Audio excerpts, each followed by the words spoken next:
Sayın Ataatan YouTube kanalımızın izleyenleri, Türkmenistan gündemi haber bültenimize hoş geldiniz. Bültenimizdeki haber başlıkları: Türkmenistan'da milletvekili seçimleri. Rus Demiryolları Türkmenistan ile işbirliğini geliştirecek. Avrasya Kalkınma Bankası Orta Asya'nın su ve enerji sektörüne yatırım yapacak. Ve son haberimiz, UNESCO Türkmenistan'ın kentsel inşaat alanındaki gelişmelerinden memnun olduğunu açıkladı. İlk haberimiz Türkmenistan'da milletvekili seçimleri. Türkmenistan'da milletvekilliği, halk maslahatı üyeleri ve yerel yönetim organları üyelerinin seçimleri gerçekleştirildi. Ülkede seçim için kurulan 2644 sandık yerel saatle 07.00'da açıldı. Türkmenistan'ın Merkez Seçim ve Referandumlar Kurulu tarafından açıklanan 3.496.475 kayıtlı seçmen, kendilerini 5 yıl boyunca Türkmenistan Meclisi'nde temsil edecek olan milletvekilleriyle halk maslahatı ve yerel yönetim organlarında temsil edecek üyelerini seçmek için oy kullandılar. Türkmenistan'ın bağımsızlık tarihinin 7. dönem milletvekilleri, 5. dönem bölge ve ilçe halk maslahatı üyeleri ile 9. dönem yerel yönetim organlarının temsilcilerinin seçimlerinde Türkmenistan Demokrat Partisi, Türkmenistan Sanayiciler ve Girişimciler Partisi ve Türkmenistan Tarım Partisi olmak üzere 3 siyasi partinin ve sivil inisiyatif kurumlarının adayları yer alıyor.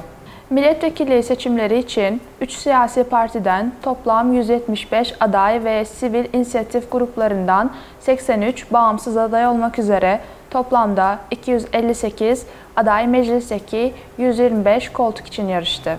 Seçimlerde 2855 yerel ve yaklaşık 80 uluslararası kuruluşların temsilcileri gözlemci olarak bulundu. Ayrıca seçimlerde 18 yaşını doldurmuş 75.606 seçmen ilk kez oy kullandı. Birleşmiş Milletler, BM, Bağımsız Devletler Topluluğu, Türk Devletleri Teşkilatı, Şangay İşbirliği Örgütü, Avrupa Güvenlik ve İşbirliği Teşkilatı'nın kurumlarının temsilcileri de seçimlerde gözlemci olarak yer aldı. İkinci haberimiz, Rus Demiryolları Türkmenistan ile işbirliğini genişletecek. Türkmenistan Devlet Başkanı Serdar Berdimuhamedov ve Rusya Demiryolları Şirketi Yönetim Kurulu Başkanı Oleg Bolezerov, Aşkabat'ta yaptıkları görüşmede Türkmenistan'ın demiryollarının modernizasyonu ve elektrifikasyon konularını görüştüler. Rus şirketlerinin katılımı ile Türkmenistan demiryollarını modernize etme ve elektrikli hale getirme, sanayi altyapısını iyileştirme, üretim süreçlerini dijitalleştirme projelerinin hayata geçirilebileceği kaydedildi. Rus Demiryolları Genel Müdürü, Rus Nakliye Holdingi'nin Türkmenistan ile ortaklığını daha da derinleştirmeye olan ilgisini teyit etti. Rus şirketinin basın servisinin bildirdiğine göre Rus Demiryolları şirketi Aşkabat'ta bir temsilcilik açmayı planlıyor. Daha önce Türkmen Demiryolları Ajansı ile Rus Demiryolları şirketi arasında 2023-2025 yıllarında işbirliği programı yönünde bir anlaşma imzalanmıştı.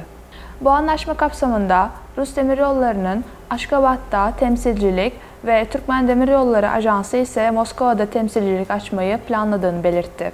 Kuzey-Güney-Doğu güzergahında ulaşım ve lojistik hizmetlerinin artırılması, Türkmenistan'da altyapı projelerinin uygulanması ve dijital dönüşüm ve insan kaynaklarının geliştirilmesinde Türkmen Demiryolları'na yardım için birlikte çalışılması da planlanıyor. Üçüncü haberimiz, Avrasya Kalkınma Bankası Orta Asya'nın su ve enerji sektörüne yatırım yapacak.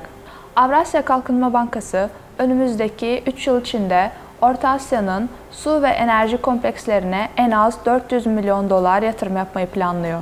Bankanın basın servisinin bildirdiğine göre EDB Yönetim Kurulu Başkanı Nikolay Polguzov, New York'ta düzenlenen Birleşmiş Milletler Su Kaynakları Konferansı'nda yaptığı konuşmalarda şunu belirtti. Mevcut orta vadeli stratejimize göre Orta Asya'nın su ve enerji komplekslerini bankanın en önemli önceliklerinden biri olarak görüyoruz. EDB tahminlerine göre bu alandaki mevcut sorunların başarılı bir şekilde çözülmesi, bölgesel gayri safi yurt içi hasılatı büyüme oranlarında yılda %1,5 oranında ek bir artışa yol açabilir. Modern sulama teknolojilerinin devreye girmesi ve sulama sistemlerinin modernizasyonu su kullanım verimliliğini %40 oranında artıracaktır. Bölgesel gıda güvenliğini sağlamak için kritik bir faktör olan tarımsal üretimin güvenliğini de artıracak, dedi. Şu anda banka, Orta Asya Su Enerji Kompleksleri Yatırım Mega Projesi'ni uygulamaktadır. Ve son haberimiz, UNESCO, Türkmenistan'ın kentsel inşaat alanındaki gelişmelerinden memnun olduğunu açıkladı.